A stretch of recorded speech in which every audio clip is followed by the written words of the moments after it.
Russell, and this is voiceover work and audiobook sampler. Where do you listen? This episode is brought to you by NewtonMG Group and Scott Allan. Stick around so you can know if you want to listen to that one. Today is May 16, 2022. In Scott Allan's book, Built for Stealth, you learn to create opportunity instead of waiting for it to happen. You build the path that you want to take instead of treading on the path already taken. You learn from failure instead of avoiding hard things. You get to decide who you want to be instead of someone else deciding who you should be. Optimize your life, develop into the person you're meant to be, and pivot toward mastery.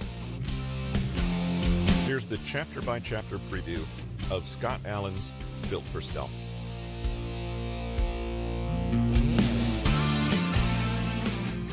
Breaking through obstacles, a 4-step formula.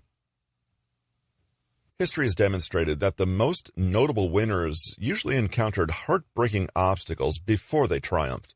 They won because they refused to become discouraged by their defeats. B.C. Forbes.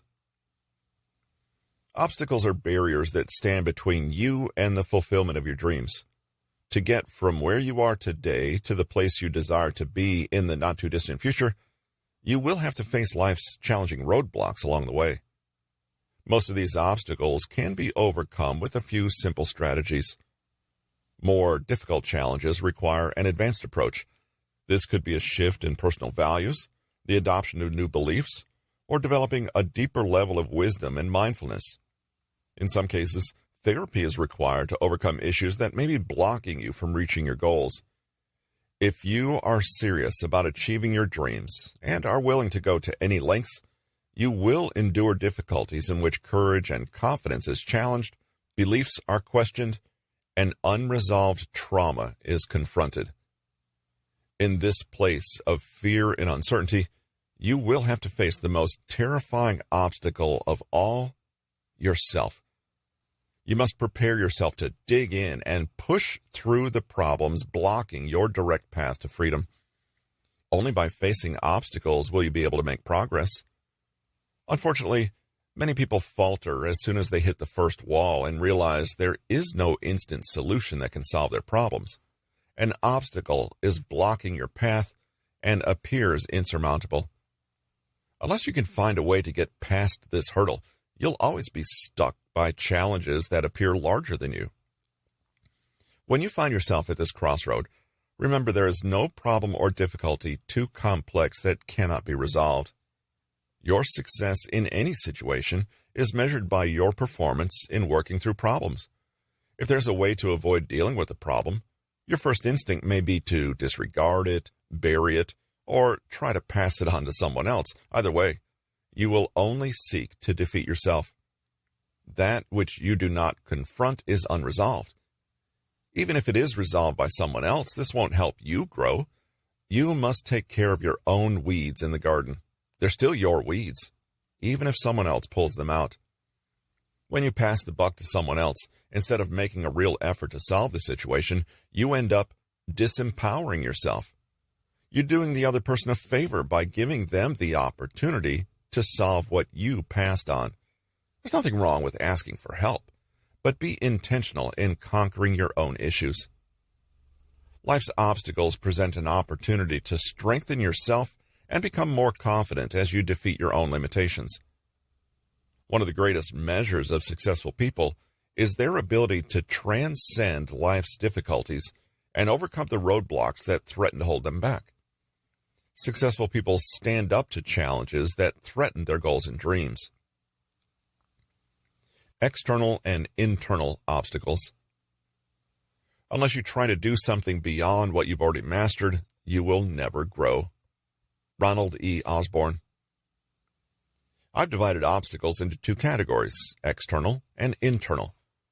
We largely create circumstances in our lives through our emotion, thought, action, interaction with people, and the quality of our relationships. The problems we create because of our direct influence are called internal obstacles.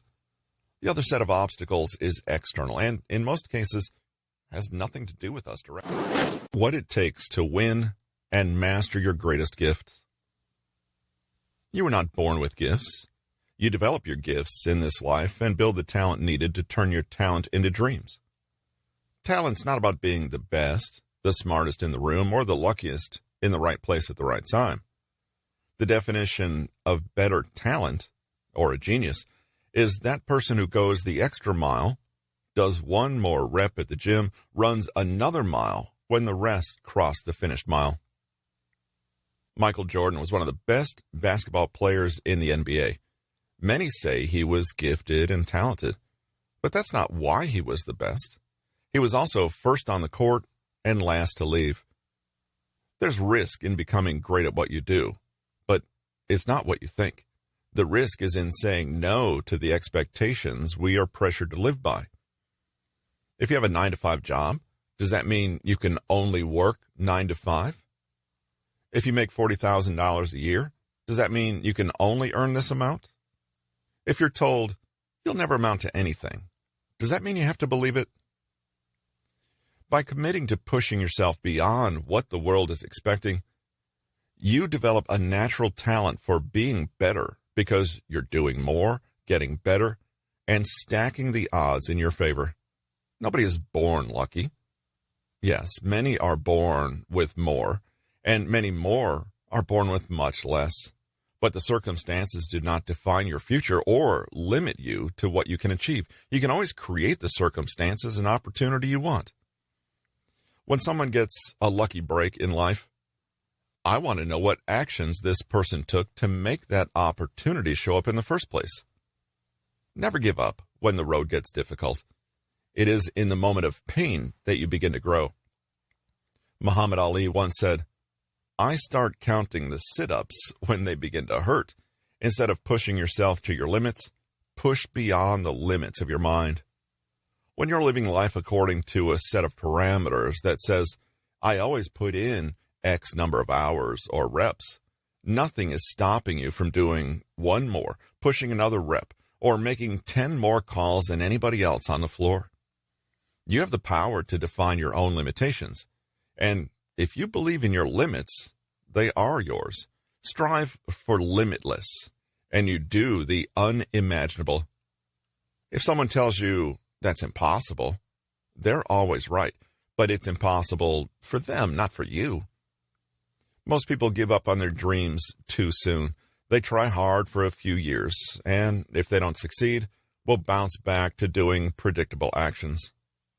Predictable outcomes are comfortable. We don't fail like failures because we let go of those high expectations. There's less pressure, no stress.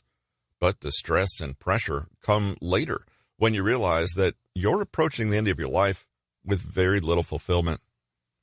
People will tell you to take it easy or stop pushing yourself too hard.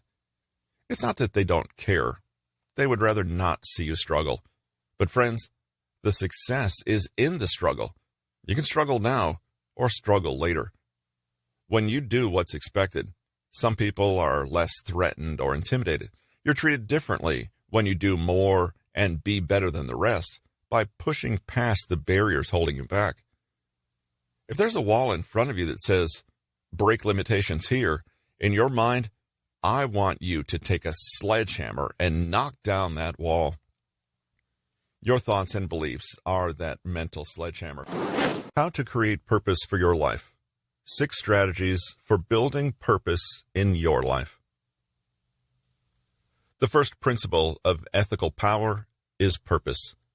By purpose, I don't mean your objective or intention, something toward which you're always striving. Purpose is something bigger. It's the picture you have of yourself, the kind of person you want to be, or the kind of life you want to lead. Ken Blanchard. 1. Forge an ironclad character. Fortitude of character defines destiny and sets your fate on many levels. Strength of character opens up the endless roads of opportunity and experiences you encounter on the journey. Everything that happens to you stems from the force of character you impress upon the world. Character becomes the foundation for a life well lived. It defines you through the actions you take or fail to take, the values you choose to live by, and the attitude you project toward people and situations. Fate is determined not by chance or a predetermined path, but fortitude of character.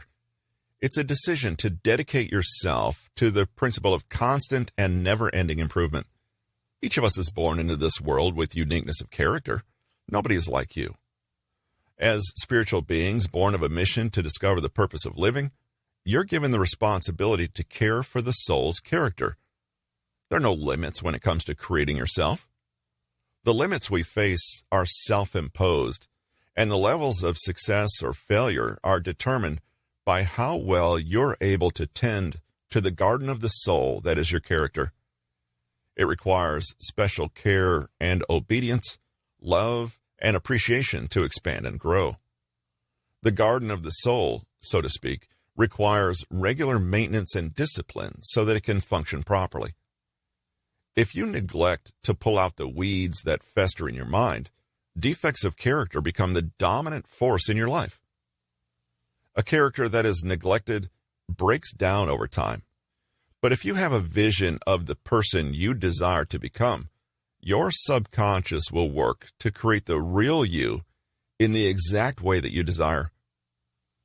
Be clear in the values you hold most sacred. Replace your weak habits with positive actions that build and create your life. Always be working on something new and exciting.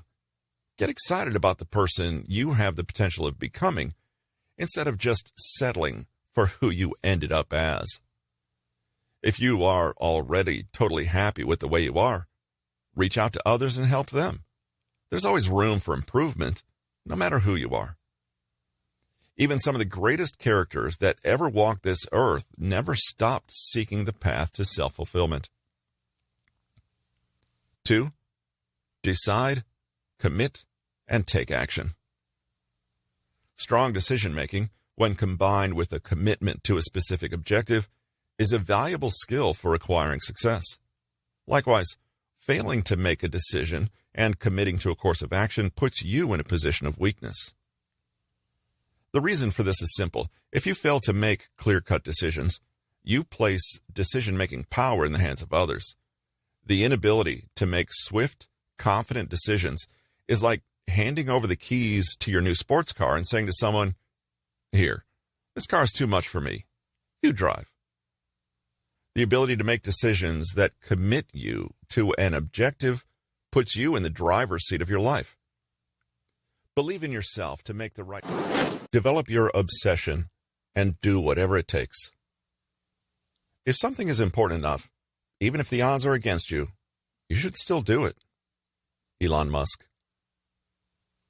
Years ago, I awakened my obsession when I read Tony Robbins' amazing book, Awaken the Giant Within. I discovered the book by accident. Something told me to pick it up, and with the last $20 I had, I walked out of that bookstore with a book that would change the course of my life.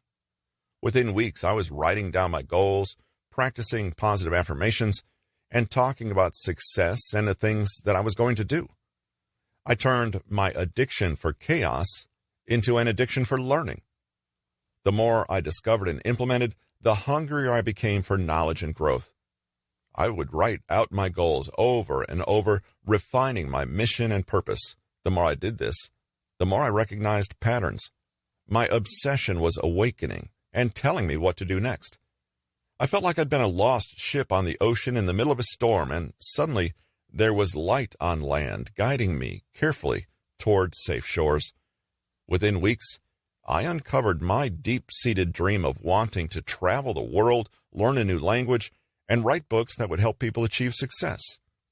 I was obsessed with my dream. I started planning my escape. I decided that 1 year from that day, I was getting on an airplane and leaving my safety net of work, relationships, friends, and family to pursue an obsession with living a great life. At first, a lot of what-if questions came to my mind. What if I ran out of money after I started traveling? What if I failed and had to start all over again? What if? I realized that these questions were the wrong questions to ask because they only built fear. I started to ask how and what questions instead. How would I get to Thailand? What would I do first when I got there? I pinned up my vision board on my wall. I put up my goals, positivity quotes, and anything else I could find. I knew I had to start living the dream in my mind first before it became my reality. To build your no punches pulled approach to life, you need to develop an obsession for your dreams. You need to awaken and commit to it. Make yourself obsessed with your success. Make yourself obsessed with becoming your best. You can only be obsessed with something if you truly love it, whether it's a job, a target net worth number, a painting, a degree, a fitness goal, or a relationship. Only if you truly care about something will you persist against the odds. Remember, it should be you that's obsessed with your goal and not someone else influencing you. With such obsession, success is certain. Learning from the heroes. Think of the most successful people in the world. I promise you, none of them got where they wanted to be without being obsessed with their dreams, visions, and goals. It's said that Muhammad Ali used to repeat, "I'm the best. I'm the best," because he wanted to believe it himself first so that he could go out and beat the best. If you truly want to be all in and will stop at nothing, you need to light that fire within you that will help you crush everything that gets in your way. You must become your own champion and cheerleader before anyone else starts cheering you on. Michael Jordan is the best basketball player on the planet because he became obsessed with becoming the best and let nothing get in his way. Elon Musk is making history. The 6 habits of self-control. To handle yourself, use your head. To handle others, use your heart. Donald Laird. Your head, basically what you know and believe, your mind and heart are your biggest assets. If you use them right, you become unstoppable. To do that successfully, you need to master the art of building self-control.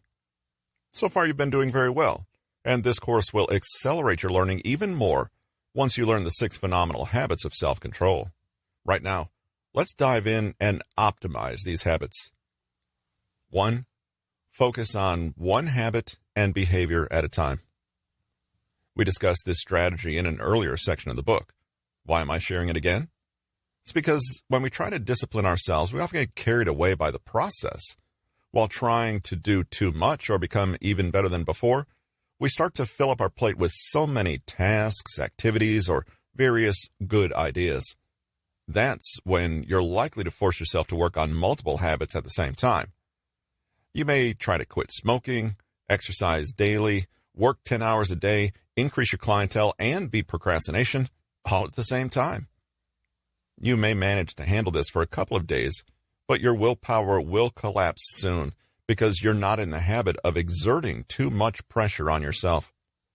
You'll end up frustrated, burned out, and drift back to the old familiar habits that exist inside your comfort zone. That's why you must always start with one habit. Pick the area of your life you want to improve first. In that area, select any one improvement you wish to achieve. For example, if your health matters to you and currently diagnosed with diabetes type 2 are determined to control it, you could work on it. Create a meaningful goal based on the improvement you aspire to make. In this case, it could be, I want to control my diabetes and control my blood sugar level. Next, identify all the unhealthy habits you currently have pertinent to the improvement that you want.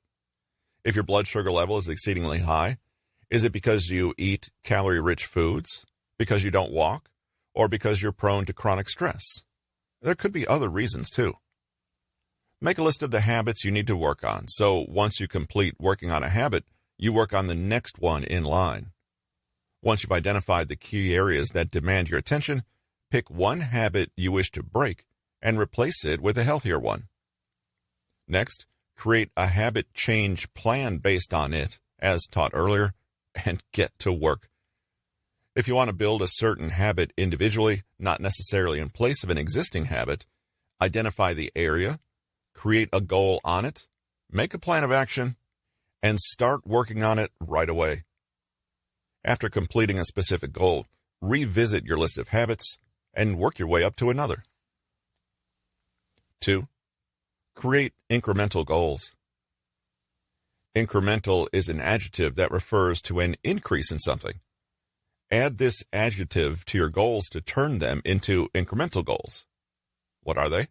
Well, they're extremely powerful and lend quite a helping hand to you when you embark on the journey to empower your self-control.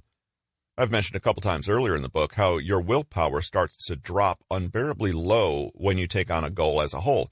For example, if someone asks you to read a 600-page book, you'll likely go bonkers only thinking of it, let alone opening the first page. Imagine your brain going through the same problem when you make a public announcement to become sugar-free in 2 weeks, lose 30 pounds. 6 steps to begin where you are. A year from now, you may wish you had started today. Karen Lamb. Most people fail to get anywhere with their goals because they fail to start anything. They sit and wait, getting stuck in too many details, leading to feelings of overwhelm. This brings fear of failure and stirs up memories of things you started in the past and gave up. You negotiate with your mind and decide, now is not the time. The excuses step in. You tell yourself, I'll wait until I'm financially stable. The conditions are better than they are now. My kids are older and I have more time. I feel more confident than I am now. These excuses hold you back and you never actually start anything. If you want to start, you must begin. If you write nothing down on the blank page, it stays blank until you put pen to paper. Write one word, just one. Then write another one. Make it a sentence. Sounds too simple? You just started something. You begin everything by taking that first step, no matter how easy it is. What are you waiting for? The perfect day to start? The best weather conditions, or that day when you're feeling your best and totally unbeatable? Conditions are subject to change. The best time to begin your life was yesterday. The next best time is now. No matter what your conditions are, rich or broke, sad or happy, ready or not, we are going to begin right now. Make your decision to stop waiting and start doing. Turn off the TV. Move into silence and prepare your mind for what's coming. It doesn't matter where you are at in your life right now, how much you failed, or how hopeless your situation appears right now. No matter where you are, who you are, how much you failed in the past, you can start from where you're at. It's never too late to succeed or make tomorrow better than today, and today better than yesterday. Procrastination is a fantasy that you can defeat with simple action tasks built into your routine. If procrastination is holding you back, and you're making excuses why you can't begin now, do the simplest thing imaginable. For years, I put off filling out an application form I had to get done. But I knew it was a long process, and I hate applications. So one day I asked myself, what is the simplest thing I can do to get this started? I wrote my name on the application, then the date. Within an hour, I'd completed most of it. I waited 3 years to do something that could have been done in less than an hour. Don't wait. You'll regret it. Begin your journey with me today. As Mark Twain once said, the secret of getting ahead is getting started. So let's get started. Begin where you are with what you have right now with who you are. Getting started. Action steps. 1. Put together a plan. Plan your work and then work your plan. You have to know your destination before you set out on the journey, or at the very least, know what direction you want to travel in. The plan you build is your blueprint for the future. Be sure to include all important concepts and make detailed steps for each part of the journey. 2. Gather necessary information or resources. This is a powerful way to get started on your plan. Go to the internet, check out the yellow pages, or visit the library to collect any information you need that starts the momentum moving. having knowledge. The 11 traits of epic performers. When you look at the long list of epic performers around the world, there's a definitive list of traits that sets them apart from mediocre results. But the illusion that most of us believe in is that epic performers, Jeff Bezos, Oprah Winfrey, Steven Spielberg, Steve Jobs, were born with a genius and gifts that you and I just don't have. Although genetics does play a role, it's not the deciding factor in who gets to perform at a level that stretches into the extraordinary. By modeling the traits of epic performance, you and I can level the playing field and create our own version of success. Here's a concise list of 11 traits that the world class share when it comes to achieving dynamic results. And you can also achieve great results by adapting the best trait of dynamic performers. 1. Epic performers have clear, concise goals in line with their greatest passion. They know exactly what they want. This level of clarity on our goals is what drives us to take consistent action, no matter what the circumstances are. With your goals in clear sight and an actionable plan for how you'll get there, you can turn anything into a positive result with the implementation of an actionable plan. If you have a goal you can't stop thinking about, if it keeps you awake at night, then you need to act on it. Turn your obsession into reality by making it real. Tell people about your goal. You have to share this with people. Even if they don't act interested, they'll pay attention when the changes in your life become obvious. Instead of asking you, "Are you sure you should be doing this?" people will start asking, "How did you do that?" What are you most passionate about? What is the one idea that occupies your thoughts continuously? How can you inject this passion into achieving your life's vision right now? 2. Epic performers have a concrete plan supported by actionable traits. Anyone, whether in business or sports, who has ever overcome any difficult obstacle or achieved a great accomplishment did so with a specific plan supported by a clear plan of action. You must be clear in your actions and intentions. You can have good intentions, but without following through, you'll only defeat yourself and eventually return to the same place you were before, stuck. These habits may include eating the right foods to get into better shape. If you're in the habit of eating junk food, but you know you need to change this, then adopt the habit of eating more fruits and vegetables. By implementing consistent habits, you can achieve your goal of losing weight and running a marathon or joining a triathlon. Begin with your goal and work out the actionable habits you need to make it a reality. High-level achievers, people who get their work done, are using this strategy to win. You cannot be defeated if you have a goal driven by intentional action. 3. Epic performers are people who can navigate through insurmountable obstacles along the way. There will always be something blocking you from moving ahead. These are the obstacles that define who we are. You'll learn what you're capable of when you can tackle any problem or challenge and find a solution to get around it. In any business or personal goal, you will be challenged to prove what you are capable of. This isn't something that should cause fear and hesitation. Rather, embrace the chance to be your best and show the world you are here to win. Do you ever see the 6-step formula for breaking bad habits? Your habits play an important role in your success. We already know this, but the challenge comes in knowing which habits are good and which damage our lifestyle. Habits aren't good or bad unless they hold you back from achieving what you truly desire in your life. A system of negative habits may be defeating you in many ways, and they're not always so obvious. If it's something you've been doing for a long time, there's no doubt you get a reward or pleasure from your habits. Some of these habits could include watching TV just to numb out and escape, texting people you don't know just to avoid loneliness, eating junk food, worrying about things that might never happen, staying up too late, or procrastinating about everything.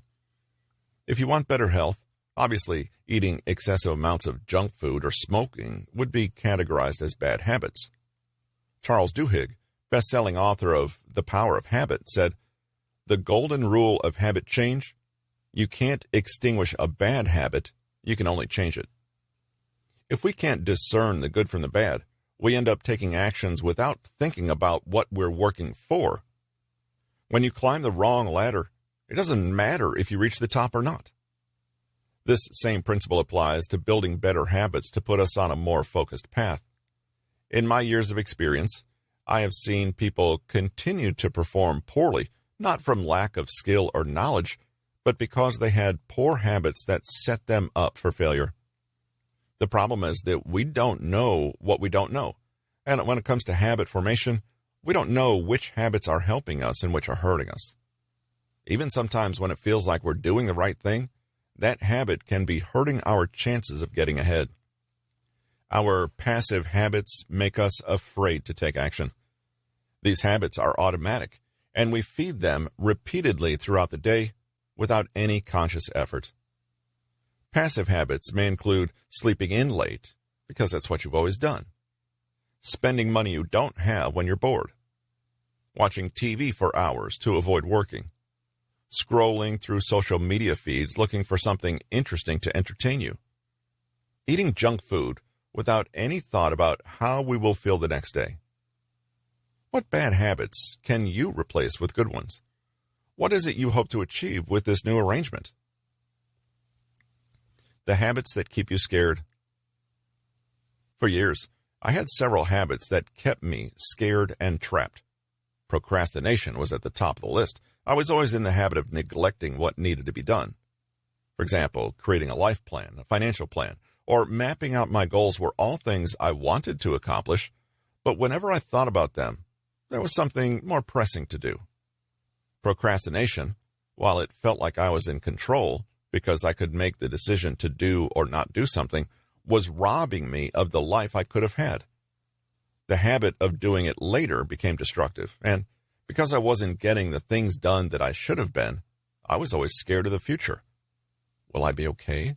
What if I run out of money? What's going to happen to my life? When you develop the right habits, fear has no place in your life. To feel positive and enthusiastic about the future, we need structure and an organized plan, even if it's only a temporary one. Whenever I tried to act on my bad habits, they would lead back to more procrastination. Then I'd experience a deep sense of fear that had returned. Bad habits are those that hold you back from achieving the impossible. You'll never be great with mediocre habits. Right now, identify 3 bad habits you'd like. 7 ways for mastering failure. The psychological impact of failure has a powerful influence on the way you live out your life. It influences the work you do, the people you hang out with, the decisions you make or don't make, the opportunities you attract or don't attract, and the quality of life experiences that you have. Failure influences us in 2 ways. 1, failure is a great learning curve. It's an educational experience, and you can implement your failings to do better the next time. Just as the salesperson keeps trying over and over to get that sale after hundreds of rejections, you turn failure into an ally, figure out an alternative approach, and pursue your goals relentlessly. 2, failing scares you. At the very least, you're intimidated by the thought of failing. You play it safe and take small chances, too small to have any significant impact. Failure makes you question your self-worth, level of skill, and shakes your confidence so much that it could take you months to recover after one incident. Failure brings about stress and leverages fear so badly that you become depressed and feel totally worthless, helpless, and ashamed.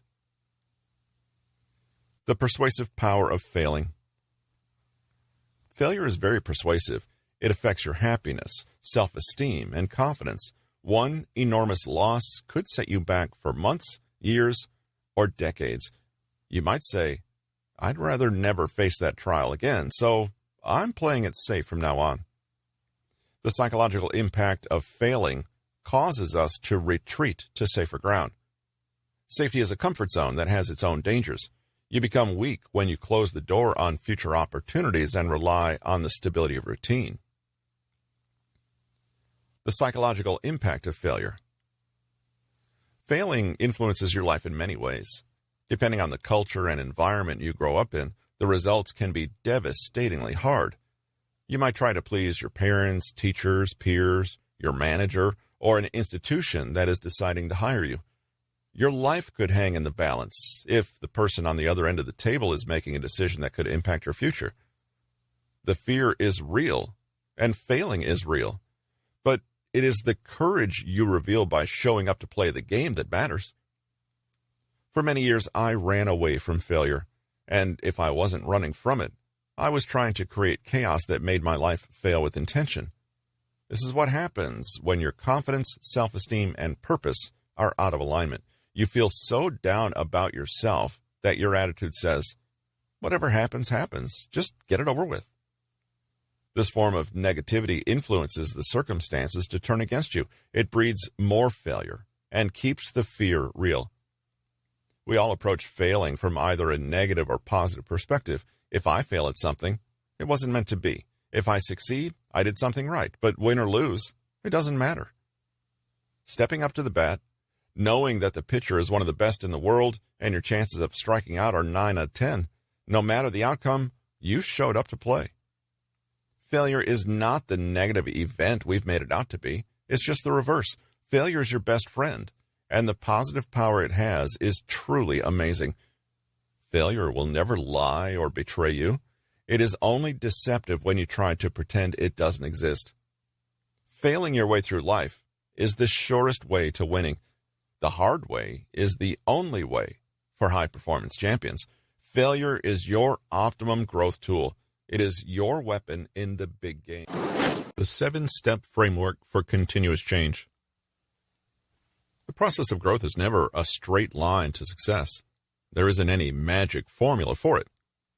Change is what happens when you take incremental action toward the things that aren't working in your life. By cutting away and detaching from what is harming us, resentment, false fears, self-doubt, and replacing these with positive actions and developing a truer sense of who we are, you feel a stronger sense of self-actualization. It is a reawakening of the parts of your life that have been dormant.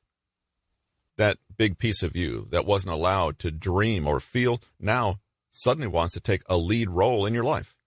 We have to allow it that chance to grow and develop into what it wants. I've made many changes in my life and have squared off against destructive behaviors that threaten to take everything away. But in this struggle, I learned the necessary elements one needs to win out. I've put the best of these steps in the rest of this free report. 7 steps to continuous change. 1. Be responsible. The single biggest obstacle and fault that I see again and again with people who can't change is the inability to claim responsibility. We've talked about this already, but I'll mention it again because of its importance. Without acknowledging our own role in this life, we'll struggle to feel responsible to do anything about it. Falling back on default behaviors will drive you back to the destructive, negative emotions of inferiority, shame, blame, and rejection. When this works against you, the victim mentality returns and you become trapped again. It adds to the frustration when you have to continually go back and restart everything. People give up because they get tired of the fight. While we can't avoid the struggle, we can make the journey less of an uphill battle by owning what we do. As for change, in his best-selling book, Awaken the Giant Within, Tony Robbins said, "The belief that you and I must have if we're going to create a long-term change is that we're responsible for our own change, not anyone else." The world isn't going to change for you. Only you can change for yourself. By taking responsibility and really owning it, we can rapidly speed up the process from years to days to hours. Change can happen as quickly as you want it to, but we must be ready to surrender. 2. Be willing to fail. We're afraid to take chances on ourselves because we might fail. But without failing at the things we love to do, we cannot move forward. And if you aren't moving forward, you're still stuck. We covered the self-defeating failure mindset in Chapter 7, but to reinforce it here, A willingness to make errors is healthy. Over the years, we developed a rebellious attitude toward the critics in our lives when we failed. They let us know that it isn't okay to be average. They reminded us that failure is the equivalent of no good. The journey isn't a straight line. There are holes on the road, and we fall into these ruts all the time. But as they say, if you get knocked down, you can stay down or get back up again. Failing is nothing more than a lesson in life. It's a lesson that teaches resilience. Those who accept their mistakes by realizing, through self-actualization, that it's okay to fall back at times will become stronger than those who shrink from the challenge. The key isn't just to keep going, but to make a firm commitment to never give up. 3. Practice self-compassion. We should be kind to ourselves above all else. Understand that you're doing everything you can now to make yourself a better person, someone who has more compassion and is capable of control distractions and manage shiny object syndrome. You are in a constant struggle to maintain control of your mind. 1 minute you're working on your number one priority. The next minute, you're watching a cat video, and you don't even like cats. In the beginning, when I became aware of my addiction to distraction, I created a habit to mark down how often I had a thought to go do something else. To give an example, I'm writing an article for this week's newsletter. It has to be done end of day because I send it out every Tuesday. It normally takes 2 to 3 hours to write this article, but before I started tracking my distractions, one article took me 3 days to complete. 3 days! Why? Attention disorder. Another term to describe this is monkey mind. It's a Buddhist term meaning unsettled, restless, capricious, whimsical, fanciful, inconstant, confused, indecisive, and uncontrollable.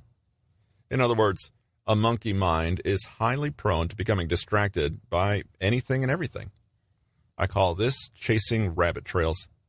It's also a symptom of shiny object syndrome, SOS.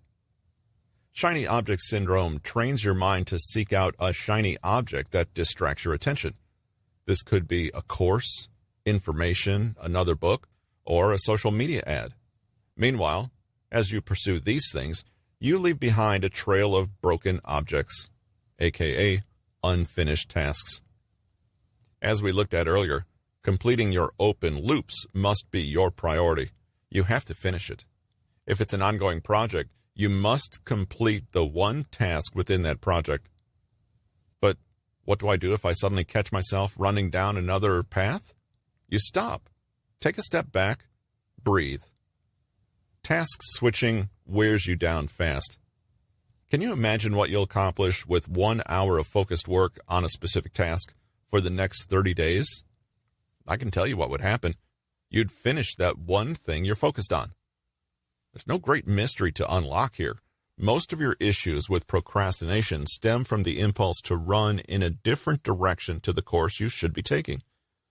You're always in pursuit of the next best thing. You jump from idea to idea without clarity on what you need or want. You end up wasting time, money, and resources. Eventually, shiny object syndrome, SOS, wears you down. The only thing worse than not having the right information or tools for the job is having too much information and too many tools. When you show up to build a house, you don't need 5 different hammers. Only one good hammer will do. SOS is a condition of the mind. It continues to win over your mind until you make that conscious effort to retrain your brain. The negative effects of SOS are inability to finish projects. When you get excited about a new project before your first one is complete, you may jump ship before you can see any meaningful results. Poorly planning your ideas and directives. People with SOS tend to focus on the thrill of pursuing a given strategy or making a specific change rather than the strategy or change itself.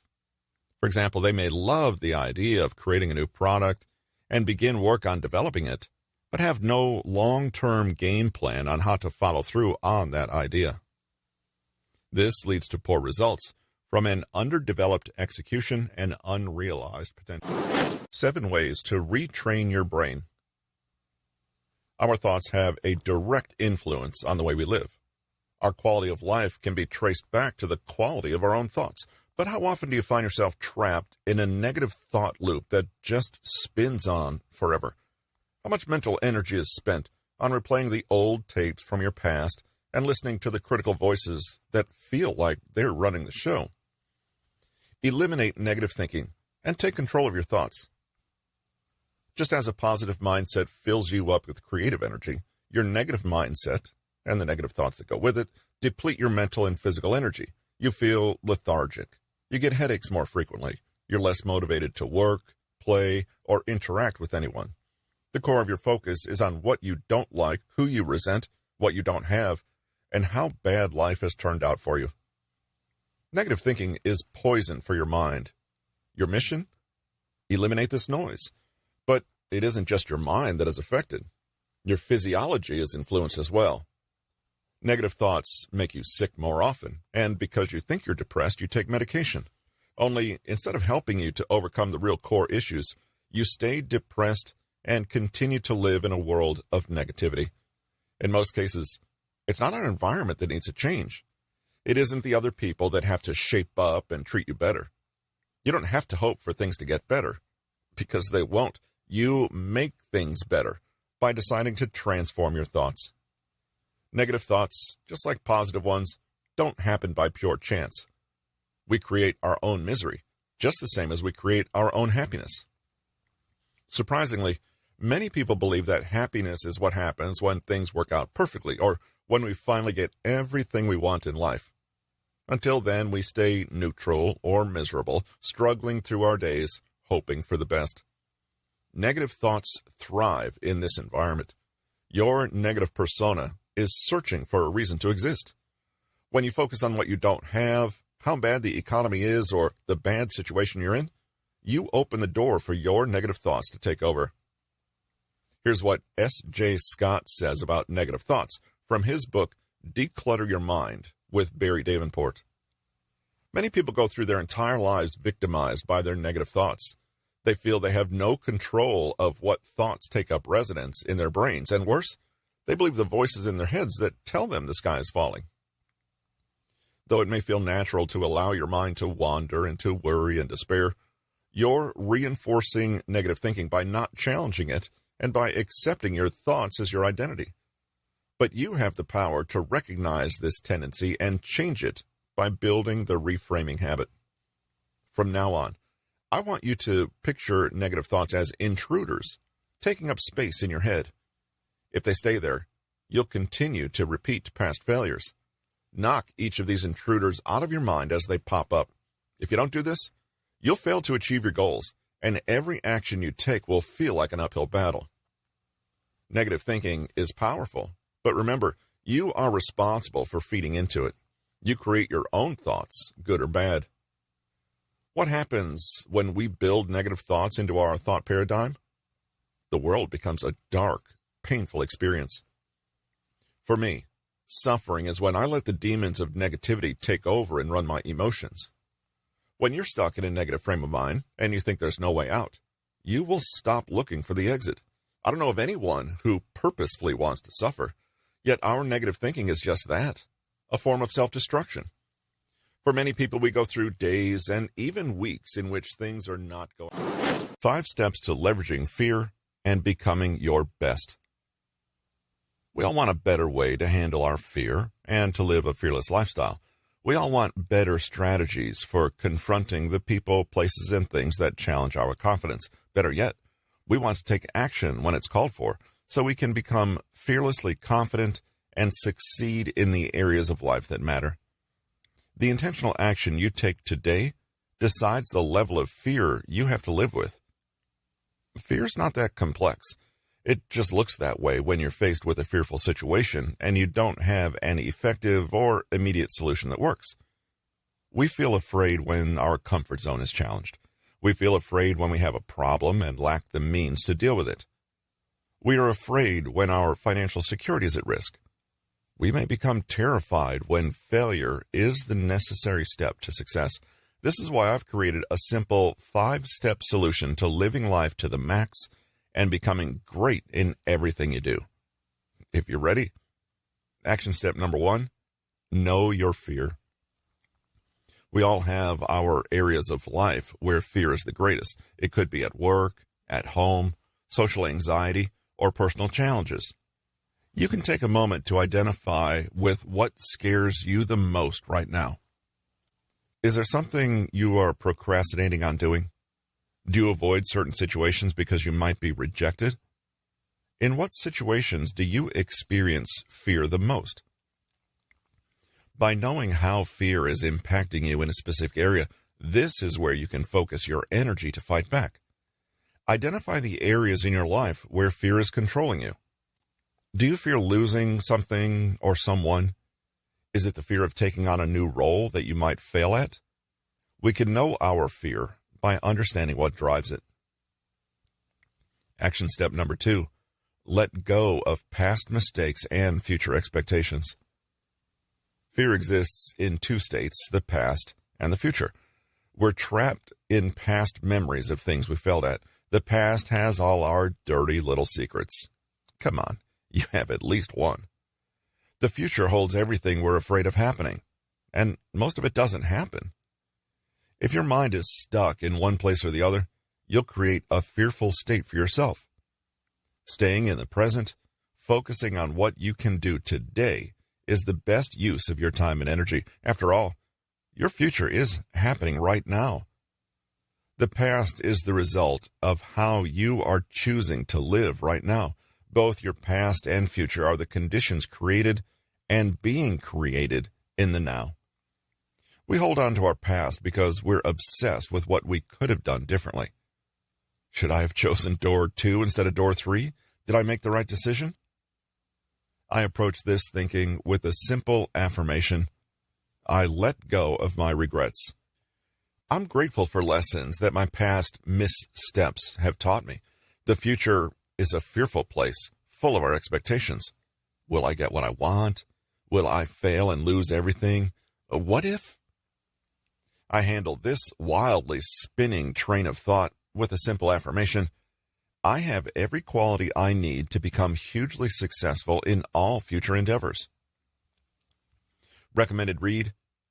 Eckhart Tolle discusses this topic at great length in his inspiring book, The Power of Now. Action number 3. Remind yourself, this is going to end someday. Life is short. We have just enough time to have a few laughs. 7 tips for handling rejection sensitivity. One of the greatest illusions about rejection is that we convince ourselves we are being personally rejected, as if someone is doing something to us. But in fact, the rejection begins on the inside. This can be traced back to your inner critics, those old voices that tell you, you're no good, or why bother, you'll just fail anyway. When we reject ourselves first, we're sending a clear message to people. It's like putting the writing on the wall yourself. People can sense when someone is lacking confidence. If you walk into a bank to get a loan and you believe, even before you meet with the loan officer, that there's no way you'll get the loan, this feeling carries with you. Be aware of situations in which you're rejecting yourself before anyone else gets a chance to. Stop blaming external forces for failed results. Taking full responsibility for your life and current situation is a powerful character-building step. By taking charge, you take control. Deciding to stop blaming others for your unhappiness is taking a healthy approach to being responsible. This doesn't mean you have to forget what happened in the past, but you do have to move on from it. This can only happen when you choose to live life on your terms by making a firm decision and following through with action to create a positive and fulfilling future. You are giving yourself permission to be free. Nobody else will give that to you. Once you accept your life as it is and are willing to do whatever it takes to move forward, then you're ready to be responsible. Practice forgiveness, acceptance, and commit to moving forward. Don't stay stuck in one spot waiting for someone else to make it all better. When you wait for someone else to take charge, you lose the chance to make the situation better, and the opportunity to heal yourself is gone. Take an opinion as a biased lack of knowledge. Everyone has an opinion. It's one of the ways we communicate our thoughts and emotions. We formulate opinions about each other based on what is said, actions taken, or differences in personality. If you struggle with rejection, then varying opinions can have a negative impact on your confidence. We take the opinions and judgments from others as a personal insult. If someone doesn't like the way you look or dress, or they don't like your attitude and the way you carry yourself, you may take this too personally. There are many details other people use to construct an opinion about you as a person. It's easy to believe everything you hear, especially if you are hypersensitive. Even though we can't stop the world from having opinions, we can choose how to accept it. Will you retaliate and come back with your own attack? Or will you take what is said as a biased remark based on lack of evidence? Besides, who really knows you better than yourself? Why should you take someone else's word as the only truth when you know it just isn't so? This works the other way too. Your evaluation of another person is based on the same lack of information that others use to construct their opinions about you. You have two choices here. You can continue the negative cycle of labeling others just as they label you, or you can practice total acceptance as a strategy to build more empathy toward others. A lack of empathy is at the core of many social problems. When we buy into the opinions and criticisms of strangers, we believe what they decide is the truth about us, but it's not. Rarely are first opinions correct. Revisit your shame-based childhood. For most people, living in rejection has its roots in early childhood.